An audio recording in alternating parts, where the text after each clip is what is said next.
Men fluistert haar naam nog zacht in de wind.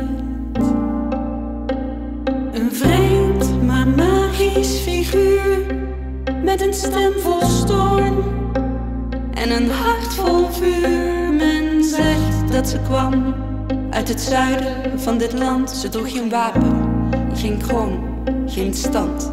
Ze noemen haar een mythe, gewist tot een droom. Verzwegen in stilte, maar luid in de stroom. Dit is wat ze zei.